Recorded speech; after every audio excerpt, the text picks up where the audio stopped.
Chers amis et chers ennemis en confinement, bonjour.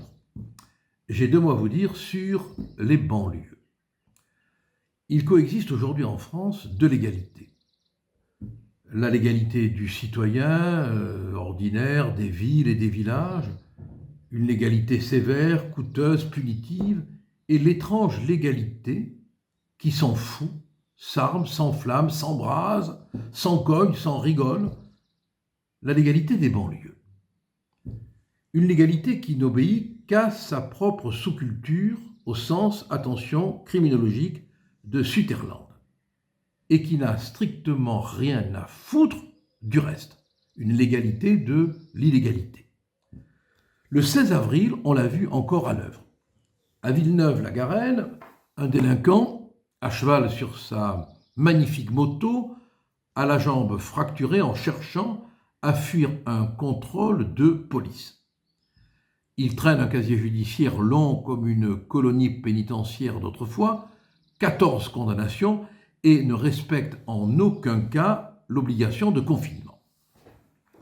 Comme il s'est cassé la gueule en heurtant la portière ouverte d'un véhicule de la BAC et que sa moto moribonde gît sur la chaussée et qu'il a la jambe en compote, c'est la faute des flics, des porcs comme ils les appellent. Dès le lendemain, des vidéos prétendant dénoncer une bavure bavent sur les réseaux et c'est le feu. Les banlieues s'embrasent du bois habituel dont on brûle flics et pompiers. Mobilier urbain détruit, caméras de surveillance arrachées, cocktails Molotov, incendies, guet-apens, fusées, feux d'artifice, tirs de mortier, enfin barricades, enfin tout quoi. Un peu partout, c'est toujours le même message qu'envoie la racaille. Casse pas les couilles, on te nique, on casse tout.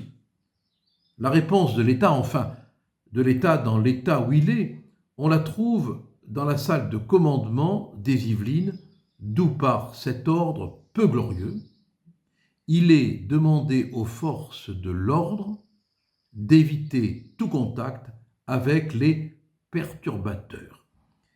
Et il y a lieu, est-il ajouté, de faire un usage raisonnable de l'armement collectif. Les pompiers sont appelés à laisser brûler pour éviter les guet-apens. Cela doit faire drôlement rire les gilets jaunes qui, lors des manifs, en ont vu d'autres. Un syndicaliste dénonce « Nous n'arrivons pas à comprendre les instructions qui disent tout et son contraire. On doit être présent partout, mais on ne doit pas intervenir. » Je plains franchement les policiers qui doivent subir sans broncher du fait de ces ordres lâches, violence et humiliation. L'exécutif, à la vérité, a une terrible trouille des banlieues. Elles le savent et exercent désormais un chantage illimité. L'État, avec ses galons, ses flonflons, ses casquettes à pompons, a peur des banlieues, alors que les banlieues devraient avoir peur de l'État. Ils n'ont quand même pas cogné avec de la guimauve sur les gilets jaunes. Jusqu'à quand l'aveuglement idéologique qui n'ose jamais appeler une racaille et qui imagine Jean Valjean faisant le guet dans les tours des cités pour guider les misérables dealers s'imposera-t-il? Les banlieues narguent et testent le pouvoir depuis des années, à travers violence, bras d'honneur, exigences communautaires et manipulations sentimentales bien calquées sur nos vieux schémas émotifs. Face à ces déclarations répétées de guerre civile, que fait l'actuel ministre de l'Intérieur?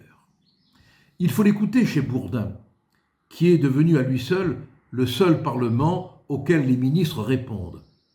Il minimise, Castaner roucoule de sa voix floue et flasque pour excuser en éducateur de gauche les violences urbaines dues au confinement douloureux à vivre, dit-il, en fonction du niveau social.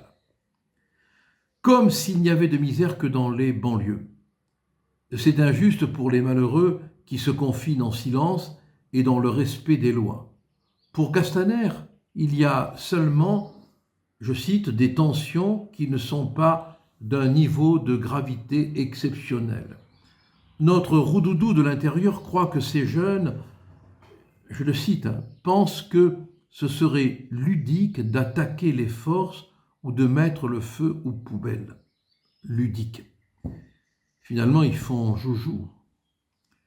Il faut dire qu'ils sont mignons à la façon qu'ils ont de nous prendre pour des cons. Sur son lit d'hôpital, héroïque comme un soldat blessé, le motard lance un appel au calme.